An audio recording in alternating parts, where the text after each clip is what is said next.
தஞ்சை மக்கள் எப்படி வரவேற்குன்னு நினைக்கிறீங்க விஜய் அவர்களை? நீங்கள் ஃபஸ்ட்லேருந்து இருக்கிற மக்களுக்கு தெரியும், தன்னெழுச்சியாக வந்த கூட்டம் எனக்கு தெரிஞ்சு கட்டுக்கடங்காத கூட்டம். கண்ணு கெட்டின தூரம் வரைக்கும் மக்கள் அலைகள், தொண்டர் அலைகள் தான். இது எந்த கூட்டம் எல்லாமே தன்னெழுச்சியாக வந்த கூட்டம் தான். நீங்கள் இங்கே இப்போ கூட நீங்கள் சுற்றி பார்க்கலாம், எந்த ஒரு வேனும் கிடையாது, எந்த டெம்போ லோடு வண்டியும் கிடையாது. அப்படி இருந்தாலே மக்கள் ஈஸியாக கண்டுபிடிச்சிடலாம், இவங்கெல்லாம் காசு கொடுத்து கூட்டம் வந்திருக்காங்க. இங்கே வந்தவங்க எல்லாருக்குமே பார்த்திங்கன்னா எல்லா வெஹிக்கலில் அவங்கவுங்க பெட்ரோல் போட்டோம், பஸ்ஸில் வந்துட்டு இல்லை 4 பேர் சேர்ந்து ஆட்டோவில் ஷேர் பண்ணி அந்தமாரி வந்த கூட்டங்கள் தான். இப்போ நாங்கள் எல்லாருமே நிர்வாகிகள் தான். நாங்கள் இங்கே நின்று இப்போ ஃப்ரீயாக பேசுகிறோம்னாலேயே, இப்போ இதே நாங்கள் ஒரு வேனை வச்சு கூட்டு இருந்தோம், நான் இங்கே இருக்க மாட்டேன். அவங்களுக்கு போய் சாப்பாடு வாங்கி கொடுத்துக்கிட்டு அவங்களுக்கு சொன்னக்கூடிய பணத்தை கொடுத்துட்டு அங்கே நின்று இருப்போம்.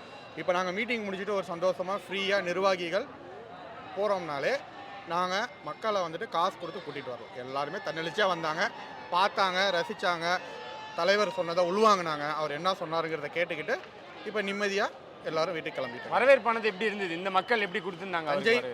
தஞ்சை மண்ணுக்கு அரசியல் கட்சி தொடங்கின பிறகு இந்த சோழ தேசத்துக்கு இப்போ தான் முதல்ல வந்திருக்காரு. வந்தது இன்னைக்கான அவரோட ஸ்பீச் வந்து பார்த்திங்கன்னா, இதுக்கு முன்னாடி நடந்த ஸ்பீச்சை கம்பேர் பண்ணுறப்ப இன்றைக்கி டு த பாயிண்ட் இறங்கி அடித்தார், அந்தமாரி சொல்லலாம். ஆளும் அரசாங்கத்தையும் இதுக்கு முன்னாடி ஆண்ட அரசாங்கத்தையுமே.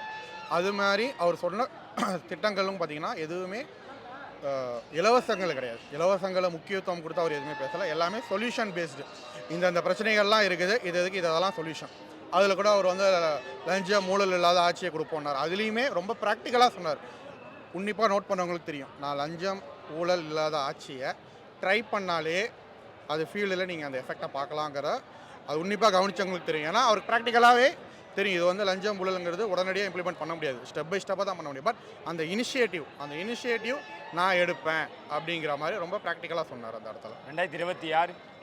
2026 தளபதியோட ஆட்சி தான். மக்கள் தன்னெழுச்சியாக வரதை பார்த்தாலும் நம்மளுக்கு தெரியும். இவங்க வந்து என்ன இலவசங்கள் கொடுத்தாலும் சரி, இல்லை இன்னும் வரக்கூடிய இலவசங்கள் அறிவித்தாலுமே சரி, மக்கள் மிகவும் தெளிவாக இருக்கிறாங்க. ஏன்னா இப்போ இந்த இலவசங்களை வாங்கிக்கிட்டு அடுத்த 4.5 வருஷம் நான் சொல்லுவேன், 5 வருஷம்னு எல்லாரும் சொல்லுவாங்க.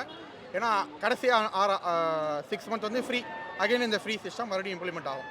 ஸோ இப்போ அவங்க ஃப்ரீயெல்லாம் வாங்கிட்டு மக்கள் இதே ஆளுகிற தீய சக்திக்கு ஓட்டு போட்டாங்கன்னா அடுத்த 4.5 வருஷத்துக்கு எல்லா விலைவாசியும் ஏறிடும். அது வந்து பொதுமக்களோட பெண்களுக்கு நல்லாவே புரிதல் இருக்குது. அந்த ஒரே காரணத்தினால தான் இப்போ தன்னெழுச்சியாக பெண்கள் வராங்க.